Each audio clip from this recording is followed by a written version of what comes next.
நீங்கள் இணைந்திருப்பது சங்கமம் வானொலி. Destiny in Jesus Christ Tamil கிறிஸ்தவ வானொலி கனேடிய மண்ணிலிருந்து ஒலிபரப்பாகிறது. மார்க் 16:15, மத்தேயு 24:14 வசனத்தின்படி இயேசு சீசர்களை நோக்கி, நீங்கள் உலகெங்கும் போய் சர்வ சிருஷ்டிக்கும் சுவிசேஷத்தை பிரசங்கியுங்கள். ராஜ்யத்தினுடைய இந்த சுவிசேஷம் பூலோகமெங்குமுள்ள சகல ஜாதிகளுக்கும் சாட்சியாக பிரசங்கப்படும். அப்பொழுது முடிவு வரும் என்ற வசனத்தின்படி ஆத்துமாக்களை பரலோகத்தில் சங்கமிக்கும் வானொலி சங்கமம். சங்கமம் சங்கமம்.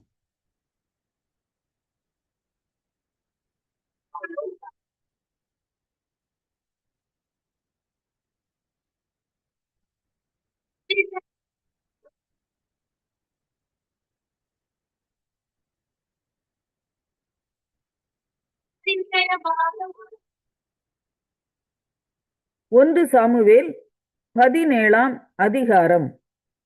பெலிஸ்தர் யுத்தம் பண்ணுகிறதற்கு தங்கள் சேனைகளை சேர்த்து யூதாவில் உள்ள சோக்கோவிலே ஒருமித்து கூடி சோக்கோவுக்கும் அசேக்காவுக்கும் நடுவே இருக்கிற எபேஸ்தம்மீமிலே பாளையம் இறங்கினார்கள்.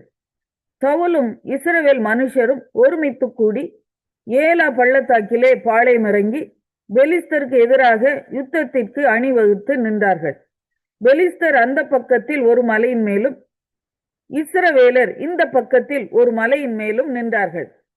அவர்களுக்கு நடுவே பள்ளத்தாக்கு இருந்தது. அப்பொழுது காத் ஊரானாகிய கோலியாத் என்னும் பேருள்ள ஒரு வீரன் பெலிஸ்தரின் பாளையத்திலிருந்து புறப்பட்டு வந்து நடுவே நிற்பான். அவன் உயரம் 6 முழமும் 1 ஜாணுமாம். அவன் தன் தலையின் மேல் வெண்கல சீராவை போட்டு ஒரு போர்க்கவசம் தரித்து கொண்டிருப்பான். அந்த கவசத்தின் நிறை 5000 சேக்கலான வெண்கலமாய் இருக்கும். அவன் தன் கால்களிலே வெண்கல கவசத்தையும் தன் தோள்களின் மேல் வெண்கல கேடகத்தையும் தரித்திருப்பான். அவனுடைய ஈட்டித்தாங்கு நெசவுக்காரரின் படைமரத்தின் கனதியும் அவன் ஈட்டின் அலகு 600 சேக்கல் இரும்புமாய் இருக்கும். பரிசை பிடிக்கிறவன் அவனுக்கு முன்னாக நடப்பான். அவன் வந்து நின்று இஸ்ரவேல் சேனைகளை பார்த்து சத்தமிட்டு, நீங்கள் யுத்தத்திற்கு அணிவகுத்து நிற்கிறது என்ன? நான் பெலிஸ்தன் அல்லவா? நீங்கள் சவுலின் சேவகர் அல்லவா? உங்களில் ஒருவனை தெரிந்து கொள்ளுங்கள். அவன் என்னிடத்தில் வரட்டும். அவன் என்னோட யுத்தம் பண்ணவும் என்னை கொல்லவும் சமர்த்தனானால் நாங்கள் உங்களுக்கு வேலைக்காரராய் இருப்போம். நான் அவனை ஜெயித்து அவனை கொல்வேனானால் நீங்கள் எங்களுக்கு வேலைக்காரராய் இருந்து எங்களை சேவிக்க வேண்டும் என்று சொல்லி, பின்னும் அந்த பெலிஸ்தன், நான் இன்றைய தினம் இஸ்ரவேலுடைய சேனைகளை நிந்தித்தேன். நாம் ஒருவரோடு ஒருவர் யுத்தம் பண்ண ஒருவனை விடுங்கள் என்று சொல்லிக் கொண்டு வருவான். சவுலும் இஸ்ரவேலர் அனைவரும் அந்த பெலிஸ்தனுடைய வார்த்தைகளை கேட்டு கலங்கி மிகவும் பயப்பட்டார்கள். தாவீது என்பவன் யூதாவில் உள்ள பெத்லெகேம் ஊரானாகிய ஈசாய் என்னும் பேருள்ள எப்பிராத்திய மனுஷனுடைய குமாரனாய் இருந்தான். ஈசாயுக்கு 8 குமாரர் இருந்தார்கள். இவன் சவுலின் நாட்களிலே மற்ற ஜனங்களுக்குள்ளே வயது சென்ற கிழவனாய் மதிக்கப்பட்டான். ஈசாயினுடைய 3 மூத்த குமாரர் சவுலோட கூட யுத்தத்திற்கு போயிருந்தார்கள். யுத்தத்துக்கு போயிருந்த அவனுடைய 3 குமாரரில் மூத்தவனுக்கு எலியாப் என்றும் 2ஆம் குமாரனுக்கு அபினதாப் என்றும் மூன்றாம் குமாரனுக்கு சம்மா என்றும் பேர். தாவீது எல்லாருக்கும் இளையவன். மூத்தவர்களாகிய அந்த 3 பேரும் சவுலோடே கூட போயிருந்தார்கள். தாவீது சவுலை விட்டு திரும்பி போய் பெத்லெகேமில் இருக்கிற தன் தகப்பனுடைய ஆடுகளை மேய்த்து கொண்டிருந்தான். அந்த பெலிஸ்தன் காலையிலும் மாலையிலும் 40 நாள் வந்து வந்து நிற்பான். ஈசாய் தன் குமாரனாகிய தாவீதை நோக்கி, உன் சகோதரருக்கு இந்த ஒரு மரக்கால் வறுத்த பயிற்றையும் இந்த 10 அப்பங்களையும் எடுத்துக்கொண்டு பாளையத்தில் இருக்கிற உன் சகோதரரிடத்தில் ஓட்டமாய் போய் இந்த 10 பால்கட்டிகளை 1000 பேருக்கு அதிபதியானவனிடத்தில் கொடுத்து உன் சகோதரர் சுகமாய் இருக்கிறார்களா என்று விசாரித்து அவர்களிடத்தில் அடையாளம் வாங்கி கொண்டு வா என்றான். அப்பொழுது சவுலும் அவர்களும் இஸ்ரவேலர் எல்லாரும் ஏலா பள்ளத்தாக்கிலே பெலிஸ்தரோடு யுத்தம் பண்ணி கொண்டிருந்தார்கள். தாவீது அதிகாலையில் எழுந்து ஆடுகளை காவலாளி வசமாய் விட்டு ஈசாய் தனக்கு கற்பித்தபடியே எடுத்துக்கொண்டு போய் ரதங்கள் இருக்கிற இடத்திலே வந்தான். சேனைகள் அணிவகுத்து நின்று யுத்தத்திற்கென்று ஆர்ப்பரித்தார்கள். இஸ்ரவேலரும் பெலிஸ்தரும் ஒருவருக்கு எதிராக ஒருவர் அணிவகுத்து கொண்டிருந்தார்கள். அப்பொழுது தாவீது தான் கொண்டு வந்தவைகளை இறக்கி ரஸ்துக்களை காக்கிறவன் வசமாக வைத்துவிட்டு சேனைக்குள் ஓடி தன் சகோதரரை பார்த்து, சுகமாய் இருக்கிறீர்களா என்று கேட்டான். அவன் இவர்களோட பேசிக் கொண்டிருக்கையில், இதோ காத் ஊரானாகிய கோலியாத் என்னும் பேருள்ள அந்த பெலிஸ்த வீரன் பெலிஸ்தரின் சேனைகளில் இருந்து எழும்பி வந்து நின்று முன் சொன்ன வார்த்தைகளையே சொன்னான். அதை தாவீது கேட்டான். இஸ்ரவேலர் எல்லாரும் அந்த மனுஷனை காணும் போது மிகவும் பயப்பட்டு அவன் முகத்துக்கு விலகி ஓடி போவார்கள். அந்நேரத்திலே இஸ்ரவேலர் வந்து நிற்கிற அந்த மனுஷனை கண்டீர்களா? இஸ்ரவேலை நிந்திக்க வந்து நிற்கிறான். இவனை கொல்லுகிறவன் எவனோ அவனை ராஜா மிகவும் ஐஸ்வர்யவானாக்கி அவனுக்கு தம்முடைய குமாரத்தியை தந்து அவன் தகப்பன் வீட்டாருக்கு இஸ்ரவேலிலே சர்வ மானியம் கொடுப்பார் என்றார்கள். அப்பொழுது தாவீது தன்னண்டையிலே நிற்கிறவர்களை பார்த்து, இந்த பெலிஸ்தனை கொண்டு இஸ்ரவேலுக்கு நேரிட்ட நிந்தையை நீக்குகிறவனுக்கு என்ன செய்யப்படும்? ஜீவனுள்ள தேவனுடைய சேனைகளை நிந்திக்கிறதற்கு விருத்த சேதனம் இல்லாத இந்த பெலிஸ்தன் எம்மாத்திரம் என்றான்.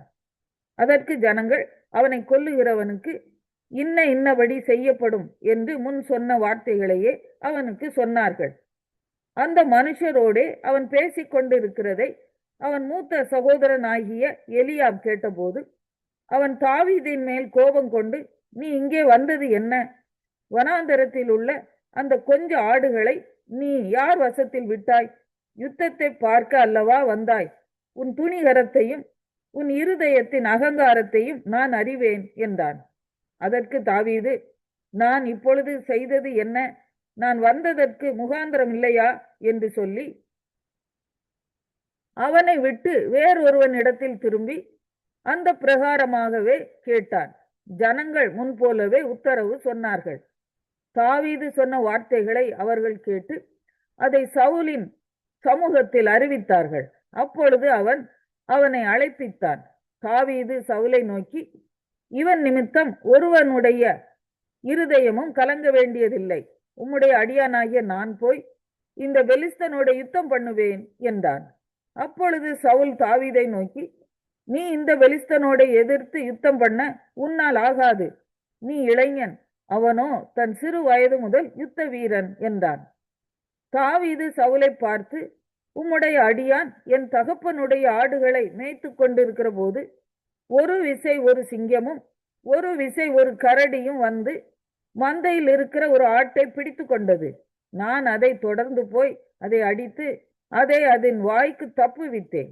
அது என்மேல் பாய்ந்த போது நான் அதன் தாடியை பிடித்து அதை அடித்து கொண்டு போட்டேன். அந்த சிங்கத்தையும் அந்த கரடியையும் உம்முடைய அடியானாகிய நான் கொண்டேன்.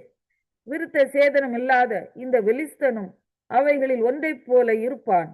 அவன் ஜீவனுள்ள தேவனுடைய சேனைகளை நிந்தித்தானே என்றான். பின்னும் தாவீது, என்னை சிங்கத்தின் கைக்கும் கரடியின் கைக்கும் தப்புவித்த கர்த்தர் இந்த பெலிஸ்தனுடைய கைக்கும் தப்புவிப்பார் என்றான். அப்பொழுது சவுல் தாவீதை பார்த்து, போ, கர்த்தர் உன்னுடனே கூட இருப்பாராக என்றான். சவுல் தாவீதுக்கு தன் வஸ்திரங்களை உடுத்துவித்து வெண்கலமான ஒரு சீராவை அவன் தலையின் மேல் போட்டு ஒரு கவசத்தையும் அவனுக்கு தரிப்பித்தான். அவனுடைய பட்டயத்தை தாவீது தன் வஸ்திரங்கள் மேல் கட்டிக்கொண்டு அதிலே அவனுக்கு பழக்கமில்லாததினால் நடந்து பார்த்தான். அப்பொழுது தாவீது சவுலை நோக்கி, நான் இவைகளை போட்டுக்கொண்டு போகக்கூடாது, இந்த அப்பியாசம் எனக்கு இல்லை என்று சொல்லி அவைகளை களைந்து போட்டு தன் தடியை கையிலே பிடித்து கொண்டு ஆற்றில் இருக்கிற 5 கூழாங்கல்லுகளை தெரிந்தெடுத்து அவைகளை மேய்ப்பருக்குரிய தன்னுடைய அடைப்பை பையிலே போட்டு தன் கவனை தன் கையிலே பிடித்து கொண்டு அந்த பெலிஸ்தன் அண்டையிலே போனான். பெலிஸ்தனும் நடந்து தாவீது அண்டைக்கு கிட்டி வந்தான். பரிசையை பிடிக்கிறவன் அவனுக்கு முன்னாக நடந்தான். பெலிஸ்தன் சுற்றி பார்த்து தாவீதை கண்டு அவன் இளைஞனும் சௌந்தரிய ரூபமான சிவந்த மேனியுள்ளவனுமாயிருந்தபடியினால் அவனை அசட்டை பண்ணினான். பெலிஸ்தன் தாவீதை பார்த்து, நீ தடிகளோட என்னிடத்தில் வர நான் நாயா என்று சொல்லி அவன் தன் தேவர்களை கொண்டு தாவீதை சபித்தான். பின்னும் அந்த பெலிஸ்தன் தாவீதை பார்த்து, என்னிடத்தில் வா, நான் உன் மாம்சத்தை ஆகாயத்து பறவைகளுக்கும் காட்டு மிருகங்களுக்கும் கொடுப்பேன் என்றான். அதற்கு தாவீது பெலிஸ்தனை நோக்கி, நீ பட்டயத்தோடும் ஈட்டியோடும் கேடகத்தோடும் என்னிடத்தில் வருகிறாய், நானோ நீ நிந்தித்த இஸ்ரவேலுடைய இராணுவங்களின் தேவனாகிய சேனைகளுடைய கர்த்தரின் நாமத்திலே உன்னிடத்தில் வருகிறேன். இன்றைய தினம் கர்த்தர் உன்னை என் கையில் ஒப்பு கொடுப்பார். நான் உன்னை கொன்று உன் தலையை உன்னை விட்டு வாங்கி பெலிஸ்தருடைய பாளையத்தின் பிணங்களை இன்றைய தினம் ஆகாயத்து பறவைகளுக்கும் பூமியின் காட்டு மிருகங்களுக்கும் கொடுப்பேன். அதனால் இஸ்ரவேலில் தேவன் ஒருவர் உண்டு என்று பூலோகத்தார் எல்லாரும் அறிந்து கொள்ளுவார்கள். கர்த்தர் பட்டயத்தினாலும் ஈட்டியினாலும் ரட்சிக்கிறவர் அல்ல என்று இந்த ஜனக்கூட்டம் எல்லாம் அறிந்து கொள்ளும். யுத்தம் கர்த்தருடையது, அவர் உங்களை எங்கள் கையில் ஒப்பு கொடுப்பார் என்றான். அப்பொழுது அந்த பெலிஸ்தன் எழும்பி தாவீதுக்கு எதிராக கிட்டி வருகையில் தாவீது தீவிரமாய் அந்த சேனைக்கும் அந்த பெலிஸ்தனுக்கும் எதிராக ஓடி தன் கையை அடைப்பத்திலே போட்டு அதிலிருந்து ஒரு கல்லை எடுத்து கவனிலே வைத்து சுழற்றி பெலிஸ்தனுடைய நெற்றியிலே பட எறிந்தான். அந்த கல் அவன் நெற்றியில் பதிந்து போனதினால் அவன் தரையிலே முகம் குப்புற விழுந்தான். இவ்விதமாக தாவீது ஒரு கவனினாலும் ஒரு கல்லினாலும் பெலிஸ்தனை மேற்கொண்டு அவனை மடங்கடித்து அவனை கொன்று போட்டான். தாவீதின் கையில் பட்டயம் இல்லாதிருந்தது. ஆகையால் தாவீது பெலிஸ்தன் அண்டையில் ஓடி அவன் மேல் நின்று அவன் பட்டயத்தை எடுத்து அதை அதன் உரையிலிருந்து உருவி அவனை கொன்று அதனாலே அவன் தலையை வெட்டி போட்டான். அப்பொழுது தங்கள் வீரன் செத்து போனான் என்று பெலிஸ்தர் கண்டு ஓடி போனார்கள். அப்பொழுது இஸ்ரவேலரும் யூதா மனுஷரும் எழும்பி ஆர்ப்பரித்து பள்ளத்தாக்கின் எல்லை மட்டும் எக்ரோனின் வாசல்கள் மட்டும் பெலிஸ்தரை துரத்தினார்கள். சாராயீமின் வழியிலும் காத் பட்டணம் மட்டும் எக்ரோன் பட்டணம் மட்டும் பெலிஸ்தர் வெட்டுண்டு விழுந்தார்கள். இஸ்ரவேல் புத்திரர் பெலிஸ்தரை மூர்க்கமாய் துரத்தின பிற்பாடு திரும்பி வந்து அவர்களுடைய பாளையங்களை கொள்ளையிட்டார்கள். தாவீது பெலிஸ்தனுடைய தலையை எடுத்து அதை எருசலேமுக்கு கொண்டு வந்தான். அவன் ஆயுதங்களையோ தன் கூடாரத்திலே வைத்தான். தாவீது பெலிஸ்தனுக்கு எதிராக புறப்பட்டு போகிறதை சவுல் கண்டபோது அவன் சேனாபதியாகிய அப்னேரை பார்த்து, அப்னேரே, இந்த வாலிபன் யாருடைய மகன் என்று கேட்டான்.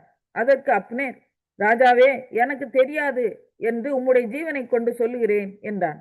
அப்பொழுது ராஜா, அந்த பிள்ளை ஆண்டான் யாருடைய மகன் என்று விசாரி என்றான். தாவீது பெலிஸ்தனை கொண்டு திரும்புகையில் அப்னேர் அவனை சவுலுக்கு முன்பாக அழைத்து கொண்டு போய்விட்டான். பெலிஸ்தனுடைய தலை அவன் கையில் இருந்தது. அப்பொழுது சவுல், வாலிபனே, நீ யாருடைய மகன் என்று அவனை கேட்டதற்கு தாவீது, நான் பெத்லகேம் ஊரானாயிருக்கிற உம்முடைய அடியானாகிய. ஏசாயா 61 அதிகாரம். கர்த்தராகிய தேவனுடைய ஆவியானவர் என் மேல் இருக்கிறார். சிறுமைப்பட்டவர்களுக்கு சுவிசேஷத்தை அறிவிக்க கர்த்தர் என்னை அபிஷேகம் பண்ணினார். இருதயம் நொறுங்குண்டவர்களுக்கு காயம் கட்டுதலையும், சிறைப்பட்டவர்களுக்கு விடுதலையையும், கட்டுண்டவர்களுக்கு கட்டவிழ்த்தலையும் கூறவும், கர்த்தருடைய அனுக்கிரக வருஷத்தையும் நம்முடைய தேவன் நீதியை சரிக்கட்டும் நாளையும் கூறவும், துயரப்பட்ட அனைவருக்கும் ஆறுதல் செய்யவும், சியோனிலே துயரப்பட்டவர்களை சீர்படுத்தவும், அவர்களுக்கு சாம்பலுக்கு பதிலாக சிங்காரத்தையும், துயரத்துக்கு பதிலாக ஆனந்த தைலத்தையும், ஒடுங்கின ஆவிக்கு பதிலாக துதியின் உடையையும் கொடுக்கவும் அவர் என்னை அனுப்பினார். அவர்கள் கர்த்தர் தம்முடைய மகிமைக்கென்று நாட்டின நீதியின் விருட்சங்கள் எனப்படுவார்கள். அவர்கள் நெடுங்காலம் பாழாய் கிடந்தவைகளை கட்டி, பூர்வத்தில் நிர்மூலமானவைகளை எடுப்பித்து, தலைமுறை தலைமுறையாய் இடிந்து கிடந்த பாழான பட்டணங்களை புதிதாய் கட்டுவார்கள். மறு ஜாதியார் நின்று கொண்டு உங்கள் மந்தைகளை மேய்த்து, அந்நிய புத்திரர் உங்கள் பண்ணையாட்களும் உங்கள் திராட்சை தோட்டக்காரருமாய் இருப்பார்கள். நீங்களோ கர்த்தரின் ஆசாரியர் என்று சொல்லப்படுவீர்கள். உங்களை நமது தேவனுடைய பணிவிடைக்காரர் என்பார்கள். நீங்கள் ஜாதிகளின் செல்வத்தை அனுபவித்து அவர்கள் மகிமையை கொண்டு மேன்மை பாராட்டுவீர்கள். உங்கள் வெட்கத்துக்கு பதிலாக இரண்டத்தனையாய் பலன் வரும். லட்சைக்கு பதிலாக தங்கள் பாகத்தில் சந்தோஷப்படுவார்கள். அதன் நிமித்தம் தங்கள் தேசத்தில் இரட்டிப்பான சுதந்திரம் அடைவார்கள். நித்திய மகிழ்ச்சி அவர்களுக்கு உண்டாகும். கர்த்தராகிய நான் நியாயத்தை விரும்பி கொள்ளை பொருளினால் இடப்பட்ட தகன பலியை வெறுக்கிறேன். நான் அவர்கள் கிரியையை உண்மையாக்கி அவர்களோட நித்திய உடன்படிக்கை பண்ணுவேன். அவர்கள் சந்ததியானது ஜாதிகளின் நடுவிலும் அவர்கள் சந்தானமானது ஜனங்களின் நடுவிலும் அறியப்பட்டிருக்கும். அவர்களை பார்க்கிற யாவரும் அவர்கள் கர்த்தரால் ஆசீர்வாதம் பெற்ற சந்ததி என்று அறிந்து கொள்வார்கள். கர்த்தருக்குள் பூரிப்பாய் மகிழுகிறேன். என் தேவனுக்குள் என் ஆத்துமா களி கூர்ந்திருக்கிறது. மணவாளன் ஆபரணங்களினால் தன்னை அலங்கரித்துக் கொள்ளுகிறதற்கும் மணவாட்டி நகைகளினால் தன்னை சிங்காரித்துக் கொள்ளுகிறதற்கும் ஒப்பாக அவர் ரட்சிப்பின் வஸ்திரங்களை எனக்கு உடுத்தி நீதியின் சால்வையை எனக்கு தரித்தார். பூமி தன் பூண்டுகளை விளைவிப்பது போலவும் தோட்டம் தன்னில் விதைக்கப்பட்டவைகளை முளைவிப்பது போலவும் கர்த்தராகிய ஆண்டவர் எல்லா ஜாதிகளுக்கும் முன்பாக நீதியையும். மத்தேயு 6ஆம் அதிகாரம். மனுஷர் காண வேண்டும் என்று அவர்களுக்கு முன்பாக உங்கள் தர்மத்தை செய்யாதபடிக்கு எச்சரிக்கையாய் இருங்கள். செய்தால் பரலோகத்தில் இருக்கிற உங்கள் பிதாவின் இடத்தில் உங்களுக்கு பலன் இல்லை. ஆகையால் நீ தர்மம் செய்யும் போது மனுஷரால் புகழப்படுவதற்கு மாயக்காரர் ஆலயங்களிலும் வீதிகளிலும் செய்வது போல உனக்கு முன்பாக தாரை ஊதுவியாதே. அவர்கள் தங்கள் பலனை அடைந்து தீர்ந்ததென்று மெய்யாகவே உங்களுக்கு சொல்லுகிறேன். நீயோ தர்மம் செய்யும் போது உன் தர்மம் அந்தரங்கமாய் இருப்பதற்கு உன் வலது கை செய்கிறதை உன் இடது கை அறியாதிருக்க கடவது. அப்பொழுது அந்தரங்கத்தில் பார்க்கிற உன் பிதா தாமே உனக்கு வெளியரங்கமாய் பலன் அளிப்பார். அன்றியும் நீ ஜெபம் பண்ணும் போது மாயக்காரரை போல் இருக்க வேண்டாம். மனுஷர் காணும்படியாக அவர்கள் ஜெப ஆலயங்களிலும் வீதிகளின் சந்திகளிலும் நின்று ஜெபம் பண்ண விரும்புகிறார்கள். அவர்கள் தங்கள் பலனை அடைந்து தீர்ந்ததென்று மெய்யாகவே உங்களுக்கு சொல்லுகிறேன். நீயோ ஜெபம் பண்ணும் போது உன் அறை வீட்டுக்குள் பிரவேசித்து உன் கதவை பூட்டி அந்தரங்கத்தில் இருக்கிற உன் பிதாவை நோக்கி ஜெபம் பண்ணு. அப்பொழுது அந்தரங்கத்தில் பார்க்கிற உன் பிதா வெளியரங்கமாய் உனக்கு பலன் அளிப்பார்.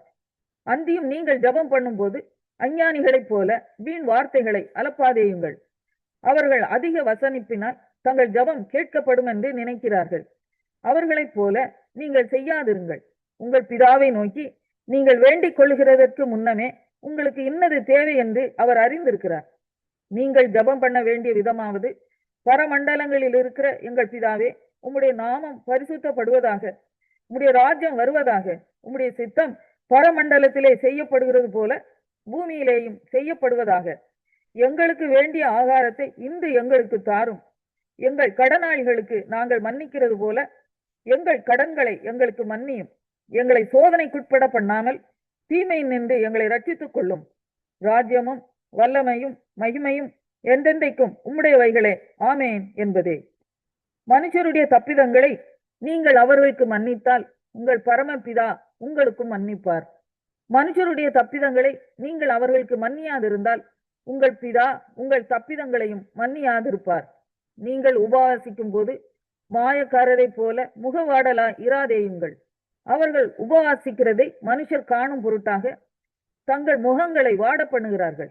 அவர்கள் தங்கள் பலனை அடைந்து தீர்ந்ததென்று மெய்யாகவே உங்களுக்கு சொல்லுகிறேன். நீயோ உபவாசிக்கும் போது அந்த உபவாசம் மனுஷர்களுக்கு காணப்படாமல் அந்தரங்கத்தில் இருக்கிற உன் பிதாவுக்கே காணப்படும்படியாக உன் தலைக்கு எண்ணெய் பூசி உன் முகத்தை கழுவு. அப்பொழுது அந்தரங்கத்தில் பார்க்கிற உன் பிதா உனக்கு வெளியரங்கமாய் பலன் அளிப்பார். பூமியிலே உங்களுக்கு பொக்கிஷங்களை சேர்த்து வைக்க வேண்டாம். இங்கே பூச்சியும் துருவும் அவைகளை கெடுக்கும். இங்கே திருடரும் கன்னமிட்டு திருடுவார்கள். பரலோகத்திலே உங்களுக்கு பொக்கிஷங்களை சேர்த்து வையுங்கள். அங்கே பூச்சியாவது துருவாவது கெடுக்கிறதும் இல்லை. அங்கே திருடர் கன்னமிட்டு திருடுகிறதும் இல்லை. உங்கள் பொக்கிஷம் எங்கே இருக்கிறதோ அங்கே உங்கள் இருதயமும் இருக்கும். கண்ணானது சரீரத்தின் விளக்காய் இருக்கிறது. உன் கண் தெளிவாய் இருந்தால் உன் சரீரம் முழுவதும் வெளிச்சமாய் இருக்கும். உன் கண் கெட்டதாய் இருந்தால் உன் சரீரம் முழுவதும் இருளாய் இருக்கும். இப்படி உன்னில் உள்ள வெளிச்சம் இருளாய் இருந்தால் அவ்விருள் எவ்வளவு அதிகமாய் இருக்கும். 2 எஜமான்களுக்கு ஊழியம் செய்ய ஒருவனாலும் கூடாது. ஒருவனை பகைத்து மற்றவனை சிநேகிப்பான், அல்லது ஒருவனை பற்றி கொண்டு மற்றவனை அசட்டை பண்ணுவான். தேவனுக்கும் உலக பொருளுக்கும் ஊழியம் செய்ய உங்களால் கூடாது. ஆகையால் எண்ணத்தை உண்போம், எண்ணத்தை குடிப்போம் என்று உங்கள் ஜீவனுக்காகவும், எண்ணத்தை உடுப்போம் என்று உங்கள் சரீரத்துக்காகவும் கவலைப்படாதிருங்கள் என்று உங்களுக்கு சொல்லுகிறேன். ஆகாரத்தை பார்க்கிலும் ஜீவனும் உடையை பார்க்கிலும் சரீரமும் விசேஷித்தவைகள் அல்லவா? ஆகாயத்து பட்சிகளை கவனித்து பாருங்கள். அவைகள் விதைக்கிறதும் இல்லை, அறுக்கிறதும் இல்லை, களஞ்சியங்களில் சேர்த்து வைக்கிறதும் இல்லை. அவைகளையும் உங்கள் பரமபிதா பிழைப்பூட்டுகிறார். அவைகளை பார்க்கிலும் நீங்கள் விசேஷித்தவர்கள் அல்லவா? கவலைப்படுகிறதுனாலே உங்களில் எவன் தன் சரீர அளவோடு ஒரு முழத்தை கூட்டுவான்? உடைக்காகவும் நீங்கள் கவலைப்படுகிறது என்ன? காட்டு புஷ்பங்கள் எப்படி வளர்கிறதென்று கவனித்து பாருங்கள். அவைகள் உழைக்கிறதும் இல்லை, நூற்கிறதும் இல்லை. என்றாலும் சாலமோன் முதலாய் தன் சர்வ மகிமையிலும் அவைகளில் ஒன்றை போல ஆகிலும் உடுத்தி இருந்ததில்லை என்று உங்களுக்கு சொல்லுகிறேன்.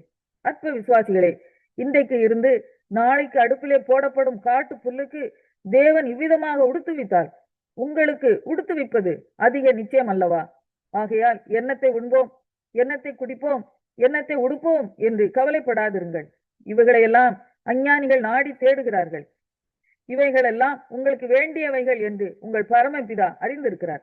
முதலாவது தேவனுடைய ராஜ்யத்தையும் அவருடைய நீதியையும் தேடுங்கள், அப்பொழுது இவைகளெல்லாம் உங்களுக்கு கூட கொடுக்கப்படும். ஆகையால் நாளைக்காக கவலைப்படாதிருங்கள். நாளைய தினம் தன்னுடையவைகளுக்காக கவலைப்படும்.